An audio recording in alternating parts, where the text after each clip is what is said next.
सहनावतु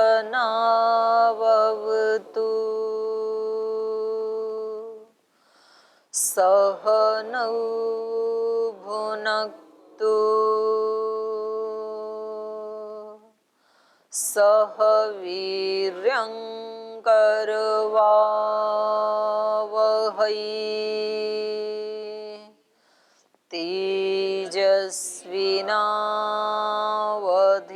तेजस्विनावधीतमस्तु मा विद्विषावहै ॐ व्रतानां व्रतपते व्रतं चरिष्यामि तच्छकेयं तन्मे राध्यताम् इदमहमनृतात् सत्यमुपैमि ॐ शान्ति शान्ति शान्तिः।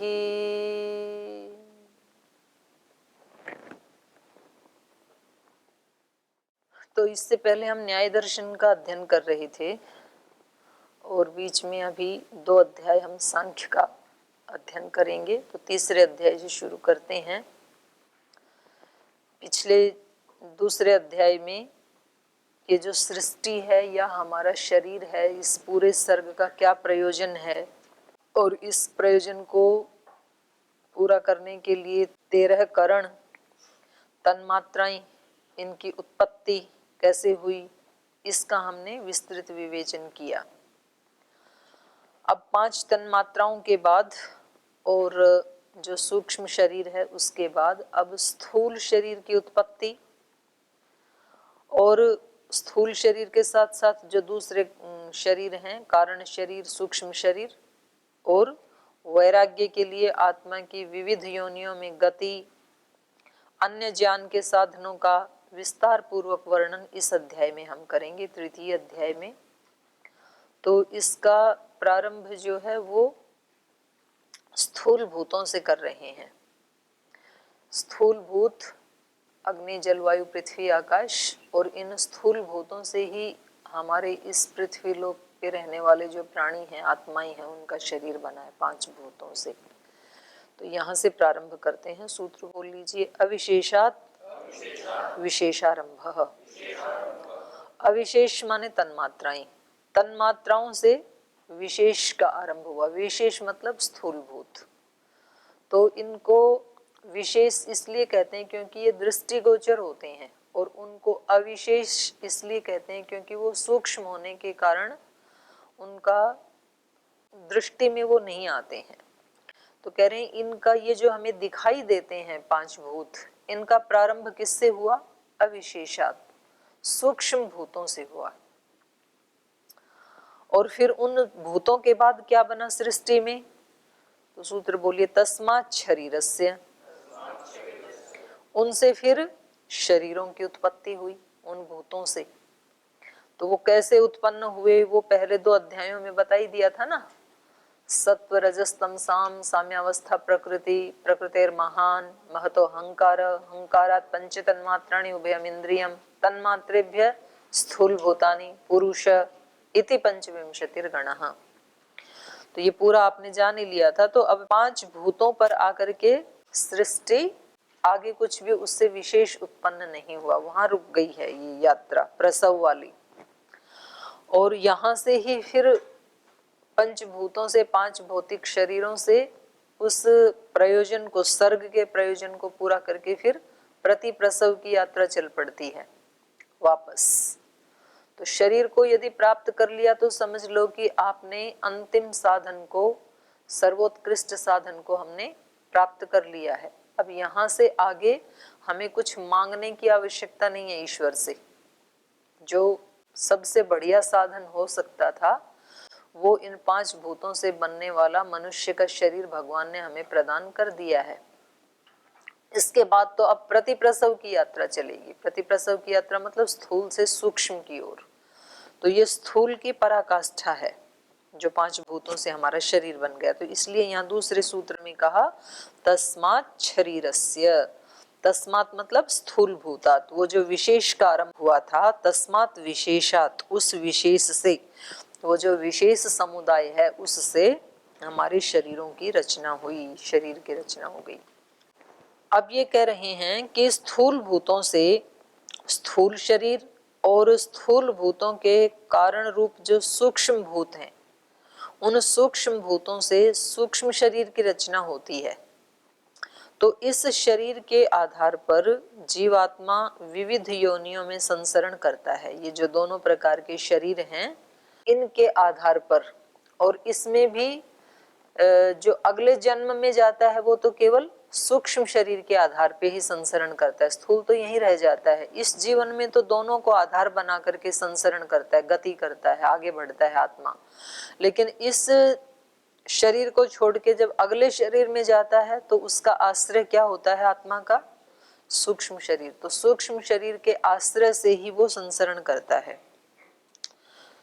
तो इस शरीर के आधार पर जीवात्मा विविध योनियों में संसरण किया करता है। तो इसलिए सूत्रकार ने इस अर्थ को बताया, तद बीजात संसृति ही।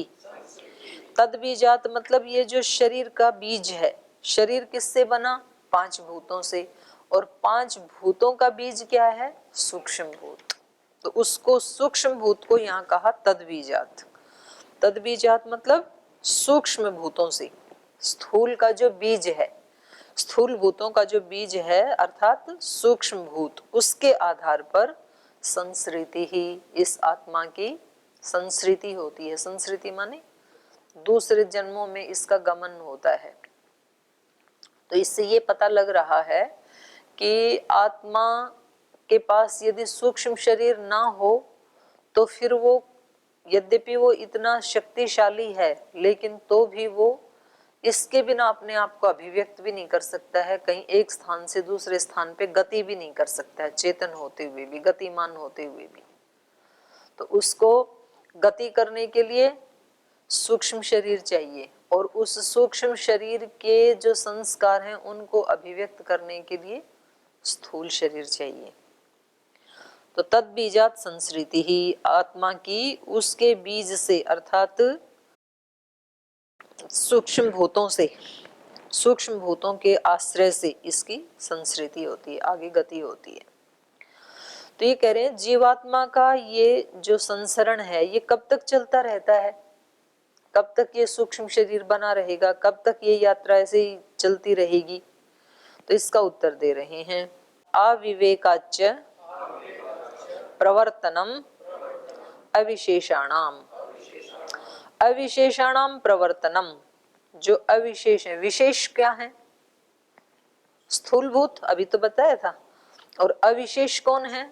सूक्ष्म भूत। और सूक्ष्म भूतों से ही हमारा सूक्ष्म शरीर बना है। तो इसलिए कहा अविशेषाणाम। अविशेषाणाम माने सूक्ष्म शरीराणाम, इन सूक्ष्म शरीरों का प्रवर्तनम, इनकी गति कब तक होती रहती है? एक से दूसरे योनि में, दूसरे से तीसरे योनि में, अविवेकात।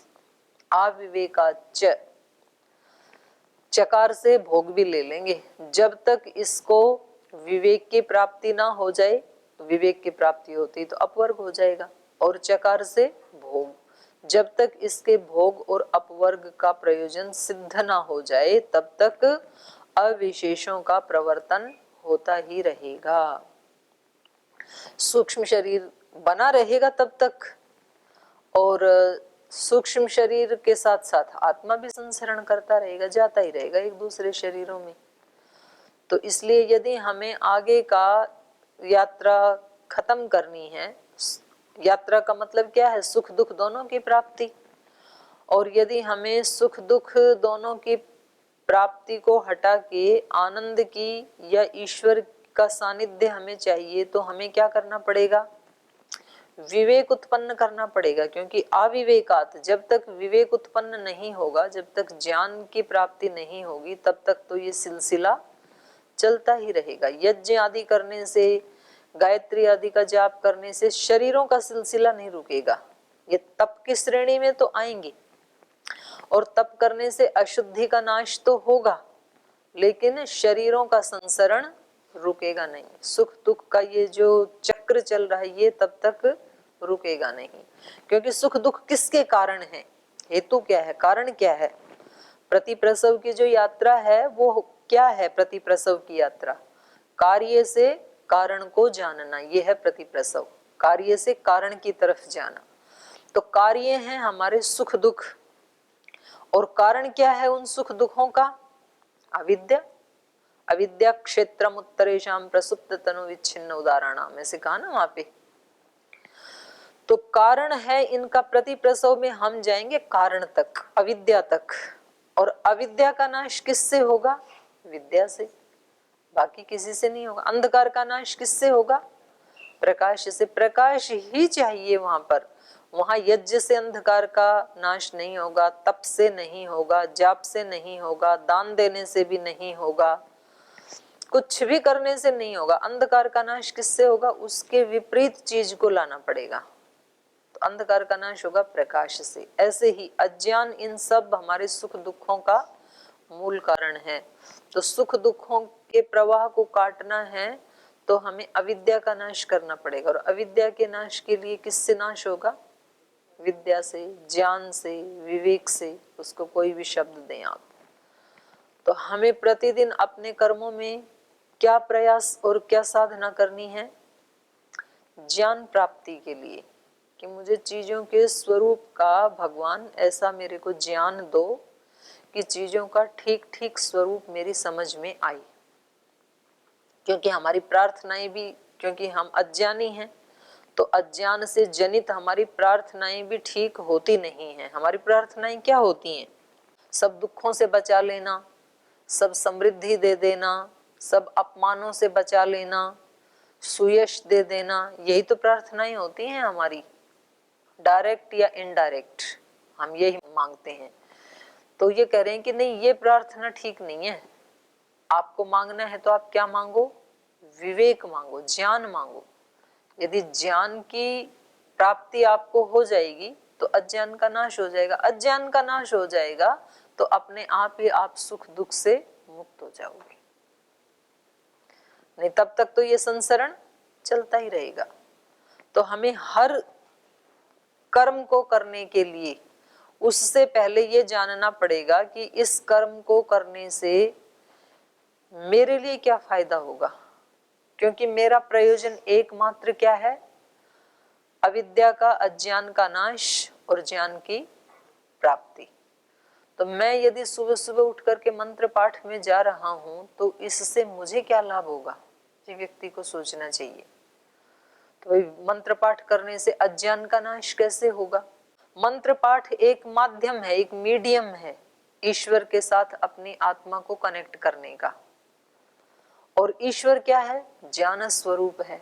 और जिसके पास हम बैठेंगे उसके गुण हमारे अंदर आएंगे। ठंड को दूर भगाने का एक ही तरीका है उष्णता, गर्मी। और गर्मी कहाँ आएगी, अग्नि के पास बैठ करके। चाहे तो वो अग्नि सूर्य की हो, चाहे तो वो अग्नि लकड़ी आदि जला के हमने उत्पन्न की हो, चाहे तो वो अग्नि हीटर आदि की हो, चाहे तो वो अग्नि योग से हमने प्रज्वलित की हो, लेकिन उसका उपाय वही है केवल।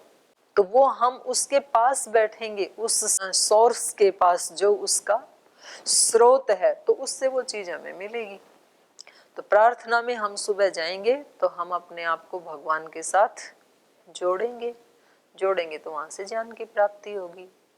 तो वो भावनाएं हमारे अंदर आने लगेंगी। यज्ञ में क्यों जाएं, प्रार्थना में क्यों जाएं, खाना खाते समय एकाग्र क्यों हो, पाठ पढ़ते समय एकाग्र क्यों हो। तो ये सब हमें उत्तर मिलेगा कि ये सारे प्रयास, ये सारे काम मैं किसके लिए कर रहा हूं, अपने चित्त को समाहित करने के लिए। पहला शुरुआत वहां से, जिस काम को कर रहे हैं वही मैं अपने चित्त को समाहित करने की कोशिश करूंगा कि मन इधर उधर ना जाए, क्योंकि मन को कोई काम चाहिए। मन जब तक नष्ट नहीं होगा तो उसको कुछ ना कुछ क्रिया चाहिए। आप उसको नहीं दोगे तो वो अपने मन से कुछ भी करने लगेगा फिर। और प्राय करता क्या है, पिछले 20-24 घंटों में आपने जो देखा, जो सुना, वो उसको रिपीट करता रहता है आपका मन। आप थोड़े भी जागरूक होकर के अपने मन की एक्टिविटी को देखेंगे तो आप पाएंगे आपके मन में कौन से विचार सबसे ज्यादा चलते हैं। जो पिछले 20 घंटे में जो घटनाएं घटित हुई, आप किसी मित्र से मिले, आप अपने किचन में आपने कुछ खाया, वहां किसी से कोई बातचीत हुई, या क्लास में आपने कुछ सुना, जो आपने लगभग आज के दिन में या कल के दिन में किया, वो विचार ज्यादा आते हैं। कभी कभार आता है कोई पुराना विचार, वो तब आता है जब उससे संबंधित कोई आलंबन सामने आता है। मानो आपको किसी आपके दोस्त ने कोई डायरी गिफ्ट की थी और वो बाई चांस आपने अपनी पुस्तकों को जचाया या अलमारी को खोला, फिर वो डायरी सामने आई, तो उससे संबंधित व्यक्ति की याद आ जाएगी। वरना तो हमारा मन उसी उन्हीं बातों को रिपीट करता रहता है। और जो पुरानी पुरानी बातों को रिपीट करना, माने पुरानी कल जो खाना बनाया था उसको आज खाना, उसको क्या कहते हैं? बासी खाना। और बासी खाना किसी भी व्यक्ति को अच्छा नहीं लगता है, तो मन को कोई आनंद नहीं आता है। अब वो बेचारे के पास कुछ नया है ही नहीं, बासी खाना किसको अच्छा लगता है? किसी को भी नहीं। पर जिसके पास ताजा है ही नहीं तो बासी खाएगा ना, क्या करेगा फिर? तो मन के पास कुछ नया है ही नहीं तो मन क्या करेगा? पीछे वालों को दोहराएगा। तो हम अपने मन को कहते हैं कि भाई तू पीछे के विचारों को मत दोहराया कर। तो मन पूछता है कि करूं क्या फिर, बताओ, आप कोई काम दो मेरे को। तो मन को बोलना चाहिए भाई जो कर रहा है ना, इसके ऊपर एकाग्र हो जा तू।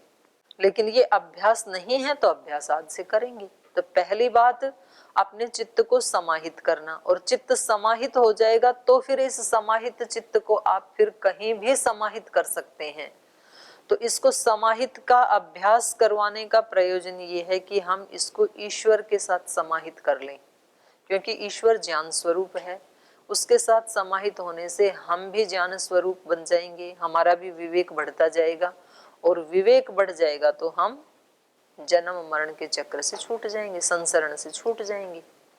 तो ये जब तक विवेक की प्राप्ति ना हो तब तक ये प्रवर्तन होता रहेगा इन सूक्ष्म शरीरों का।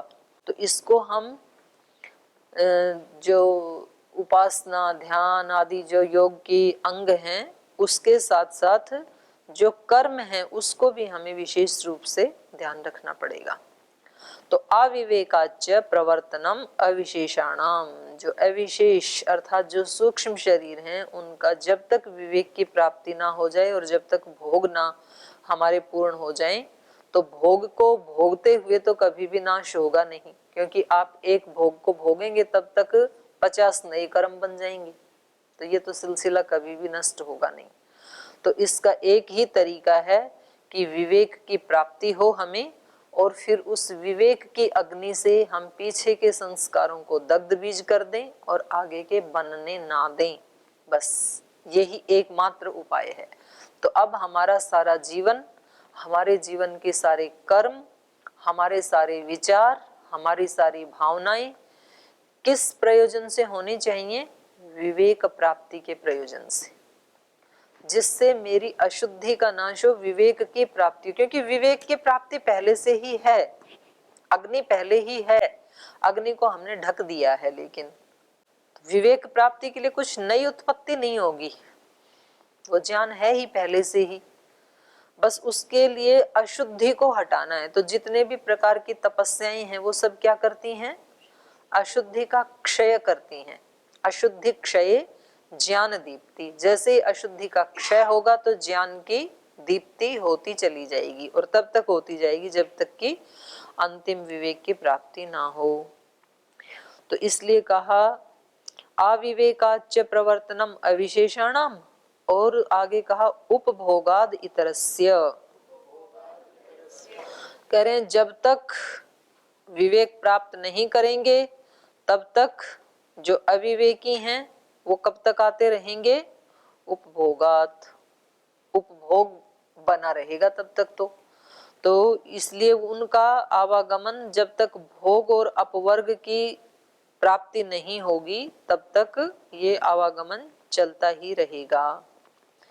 क्योंकि ऊपर इन्होंने पूछा कि ये जो स्थिति है ये तो उन्हीं आत्माओं की कही जा सकती है जिसको सर्ग काल के अंतराल में विवेक हो गया हो, पर जो अविवेकी आत्माएं हैं उनके लिए कब तक चलेगा ये संसरण? तो बोले उपभोगात, जब तक उनका उपभोग बना रहेगा तब तक ये संसरण चलता ही रहेगा। तो सर्ग या संसरण काल में दोनों प्रकार के शरीरों से संबंध रहता है।